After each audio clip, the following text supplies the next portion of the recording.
बिस्मिल्लाहिर्रहमानिर्रहीम, अस्सलाम वालेकुम। मैं फैज़ान रिजवी हूँ और आप मेरे यूट्यूब चैनल और फेसबुक पेज देख रहे हैं। आज 15 जून 2022 है, दिन है जी वेंसडे का। 112वां रोज़ है आज रूस और यूक्रेन के दरमियान जारी जंग का, लेकिन 112वां रोज़ अभी स्टार्ट हुआ है। अभी जब मैं वीडियो रिकॉर्ड कर रहा हूँ तो रात के तकरीबन 2 बज रहे हैं। तो 112वें रोज़ की जो डिटेल्स हैं ये दिन ख़त्म होने के बाद ज़ाहिर है आपके साथ शेयर करूँगा। इस वीडियो में हम बात कर रहे हैं रूस और यूक्रेन के दरमियान जारी जंग के 111वें रोज़ की। गुज़िश्ता रात आपको याद होगा कि मैंने पाकिस्तान में जो रूस के सफ़ीर हैं उनके इंटरव्यू के हवाले से वीडियो बनाई थी और मैंने आपको कहा था कि नेक्स्ट वीडियो में 111वें दिन की डिटेल्स आपके सामने रखूँगा, मिस नहीं कर सकते। बहुत इंपॉर्टेंट दिन रहा 111वां रोज़, क्योंकि रूस ने यूक्रेन के फ़ौजियों को हथियार डालने के लिए 1 दिन की मोहलत दी और रूस ने ये कहा कि आप 15 जून वेंसडे के रोज़ शाम तक आप हथियार डाल दें, वरना फिर हम आपको सबक सिखा देंगे। लेकिन यूक्रेन को रशिया सबक नहीं सिखा सकता। मेरी अंडरस्टैंडिंग के मुताबिक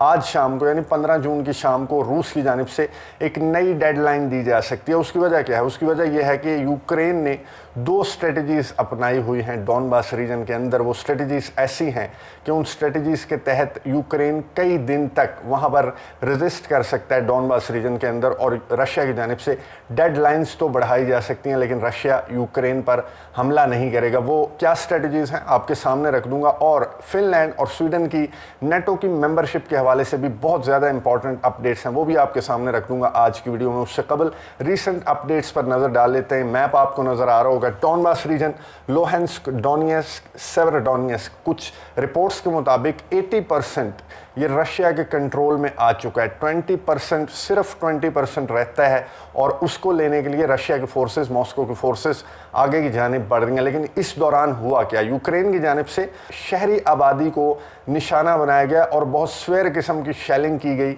यूक्रेन की जानिब से। शहरी आबादी पर जो रेजिडेंशियल एरियाज़ थे, जो कमर्शियल एरियाज़ थे, वहाँ पर फायरिंग की गई, शेलिंग की गई यूक्रेन की जानिब से, जिसमें बहुत ज़्यादा नुकसान हुआ। इतना ज़्यादा नुकसान हुआ कि डॉनबास रीजन की जो ऑफिशियल्स हैं उनकी जानिब से भी उन्होंने भी मजम्मत की इस तरह के हमलों की, और रशिया की जानिब से भी मजम्मत सामने आई। रूस ने कहा कि ये कोई तरीक़ाकार नहीं है जिस तरीक़ेकार से यूक्रेन ये जंग लड़ रहा है और शहरियों को, बुज़ुर्गों को, बच्चों को, शहरी आबादी को निशाना बनाया जा रहा है यूक्रेन की जानिब से। और वेस्टर्न मीडिया, यूरोपियन मीडिया बिल्कुल खामोश है और ये मुजरिमाना खामोशी है वेस्ट की और यूरोप की, इस तरह की फायरिंग, इस तरह की शेलिंग पर। अब यूक्रेन ने शहरी आबादी को निशाना क्यों बनाया, दुकानों को, मकानों को निशाना क्यों बनाया, बिल्डिंग्स को निशाना क्यों बनाया, ये खुद यूक्रेन के एक ऑफिशियल ने एक इंटरव्यू के दौरान, जो न्यूयॉर्क टाइम्स को उन्होंने इंटरव्यू दिया, उसके दौरान उस शख्स ने भांडा फोड़ दिया अपनी ही स्ट्रेटजी का। उसने ये बताया कि जो रशिया की फोर्सेस हैं वो शहरों में बहुत गंदा लड़ती हैं, बहुत पुअर स्ट्रेटजी रहती है उनकी, शहरों में बहुत वीक दिखाई देती हैं रूस की फोर्सेस। उसने मिसाल दी कीव और खारकीव। आपको याद होगा कि जब फरवरी में जब ये ऑपरेशन स्टार्ट हुआ था तो स्टार्ट में, मार्च के स्टार्ट में कीव के अतराफ जब मॉस्को की फोर्सेस गई तो उन्हें बहुत ज़्यादा नुकसानात का सामना हुआ था और यूक्रेन ने बहुत ज़्यादा क्लेम किए थे कि हमने रशिया की फोर्सेस को पीछे धकेल दिया। उसकी वजह क्या है? जो एक्सपर्ट्स हैं, जो वॉर के एक्सपर्ट्स हैं, जो डिफेंस एनालिस्ट्स हैं, वो कहते हैं कि शहरों में लड़ाई बहुत ज़्यादा मुश्किल होती है। अगर आप एक शहर में जाते हैं और उस शहर को आपने कंट्रोल करना है तो वहाँ पर जो लोग हैं, जो फोर्सेस हैं, वो बिल्डिंग्स के अंदर, मकानों के अंदर, ऐसी जगहों पर पोजीशंस ले लेती हैं कि आप जैसे ही दाखिल होते हैं उस शहर में हमला करने के लिए, कब्ज़ा करने के लिए, तो आपको दाखिल नहीं होने दिया जाता। ज़ाहिर है वहाँ पर बिल्डिंग्स में पोजीशन लेकर वो ट्रूप्स, वो फ़ौजें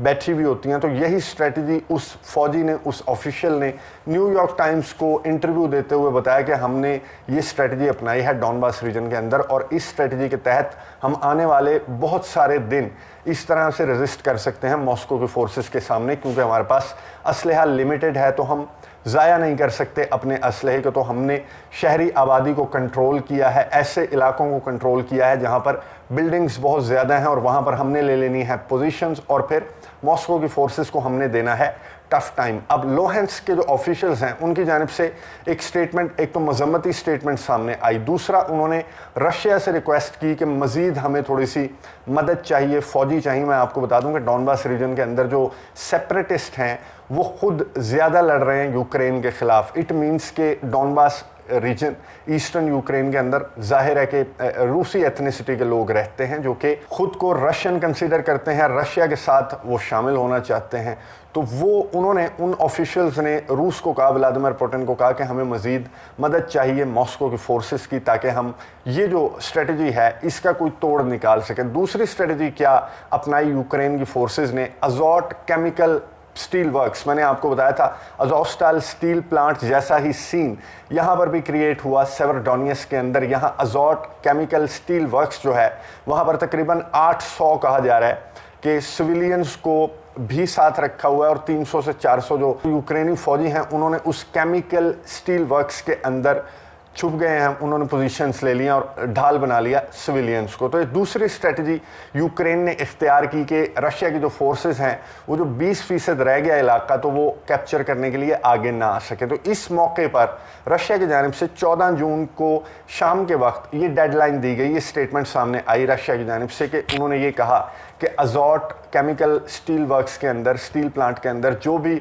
यूक्रेनी ट्रूप्स छुपे बैठे हैं उन्हें हथियार डालने की हम मोहलत देते हैं, और 15 जून की शाम तक की मोहलत है उन्हें कि वो हथियार डाल दें और बाहर आ जाएं। वो बाहर आएंगे तो हम सिविलियंस को सेफ पैसेज प्रोवाइड करेंगे, और यूक्रेन के जो ट्रूप्स हैं वो जाहिर है फिर वॉर प्रिजनर्स बन जाएंगे। एग्जैक्ट सेम वही सिचुएशन है जो अज़ोस्टाल स्टील प्लांट के अंदर थी, लेकिन डिफरेंस क्या है? डिफरेंस ये है कि अज़ोस्टाल स्टील प्लांट के अंदर अज़ोव बटालियन के ट्रूप्स थे। अज़ोव बटालियन जो है वो यूक्रेन उसे अपना फ़ख्र समझता है, उसे अपनी स्ट्रेंथ समझता है। अज़ोव बटालियन एक स्पेशल बटालियन है यूक्रेन की, इसलिए अज़ोव बटालियन ने वहाँ पर बहुत ज़्यादा रेजिस्ट किया। इवन के अज़ोस्टाल स्टील प्लांट सील कर दिए जाने के बाद भी अज़ोव बटालियन जो है वो वहाँ पर रेजिस्ट करते रहे थे, बैठे रहे थे, जब तक यूक्रेन के सदर व्लादिमीर ज़ेलेंस्की ने उन्हें हथियार डालने का नहीं कहा था। यहाँ पर सीन डिफरेंट ये है, अज़ोट केमिकल स्टील वर्क्स के अंदर सीन डिफरेंट ये है कि यूक्रेनी ट्रूप्स हैं, उनके पास असलहा बहुत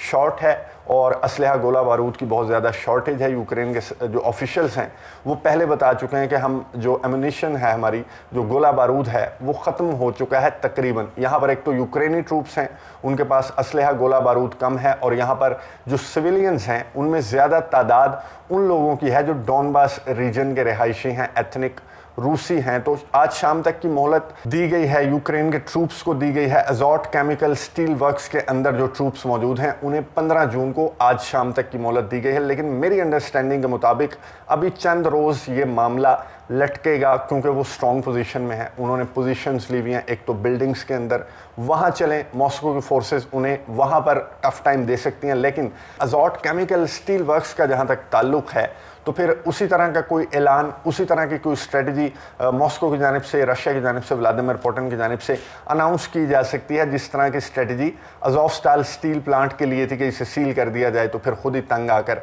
ये लोग बाहर आ जाएंगे। लेकिन मसला वही है कि इसके अंदर जो सिविलियंस हैं जिन्हें ढाल बनाया हुआ है, अकॉर्डिंग टू लुहांस्क ऑफिशियल्स, जिन सिविलियंस को ढाल बनाया हुआ है इन यूक्रेनी ट्रूप्स में, उनमें ज़्यादा तादाद जो है वो एथनिक रशियंस की है, तो उन्हें सील भी नहीं कर सकता रशिया। तो रशिया इस वक्त इस जगह पर वीक पोजीशन पर है, और यूक्रेन के जो फौजी हैं उन्होंने स्ट्रॉन्ग होल्ड ले लिया, एक सही पोजीशन ले ली, और उस सही पोजीशन को लेते हुए न्यूयॉर्क टाइम्स को इंटरव्यू देते हुए जो यूक्रेन का ऑफिशियल था उसने कहा कि यहाँ पर इस पोजीशन पर हम आने वाले कई रोज़ बैठ सकते हैं, क्योंकि असलहा गोला बारूद शॉर्ट है। यूक्रेन के सदर व्लादिमीर ज़ेलेंस्की ने एक बार फिर से दर्जन मरतबा इस महीने के दौरान वो रिक्वेस्ट कर चुके हैं, वो दुहाई दे चुके हैं वेस्टर्न कंट्रीज़, नेटो ममालिक, अमेरिका, बरतानिया को कि हमें वेपन प्रोवाइड किया जाए, हमें हैवी वेपन प्रोवाइड किया जाए। आज यूक्रेन के सदर व्लादिमीर ज़ेलेंस्की ने क्या कहा? उन्होंने कहा हमने जो आपसे असलहा गोला बारूद मांगा है, वो जो लिस्ट मैंने आपको दिखाई थी कि यूक्रेन के सदर की जानिब से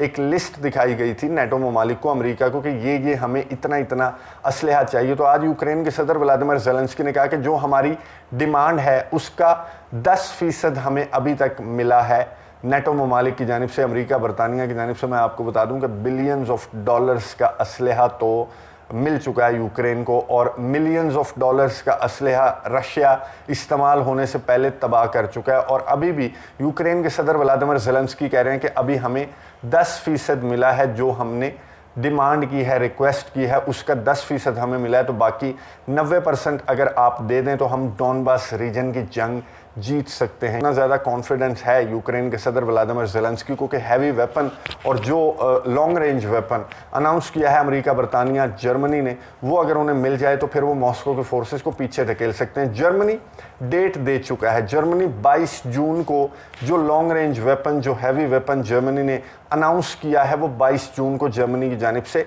प्रोवाइड किया जाएगा। अमेरिका आने वाले चंद दिनों में, और जिस तरह की खबरें सामने आ रही हैं, तो अमेरिका की जानिब से भी 2022 के दौरान ही जो लॉन्ग रेंज मिसाइल अनाउंस किया गया है अमेरिका की जानिब से, वो प्रोवाइड किया जाएगा। फ़िलहाल जो बाइडन जो है वो सऊदी अरब का दौरा उनका स्केड्यूल हो चुका है। वो दौरा करेंगे 13 से 16 जुलाई गालिबन जो डेट है वो सामने आ रही है जो बाइडन के दौरे सऊदी अरब की। इस दौरान वो मज़ीद कुछ ममालिक का भी दौरा करेंगे जिसकी डिटेल्स अभी चंद घंटों के बाद सामने आ जाएंगी, और उनके दौरे की जो तफसीलात हैं वो भी सामने आ जाएंगी कि एजेंडा क्या है इस दौरे का। जो बाइडन के दौरे सऊदी अरब का 13 से 16 जुलाई, मैंने आपको बता दिया कि जो बाइडन जो है वो दौरा करेंगे। तो जो बाइडन अपने विज़िट को स्केड्यूल कर रहे हैं, वहाँ पर मीटिंग्स जो होनी है उन पर बात की गई। आज वाइट हाउस की जो ब्रीफिंग हुई उसमें, और जो बाइडन जो है यूक्रेन का जहाँ तक ताल्लुक है, तो जो बाइडन ग्रेन्स का जो मामला है, जो गंदम, मकई और सनफ्लावर ऑयल का मामला है, उसे लेकर पोलैंड के साथ और यूरोपियन यूनियन के साथ बात कर रहे हैं कि इस ग्रेन को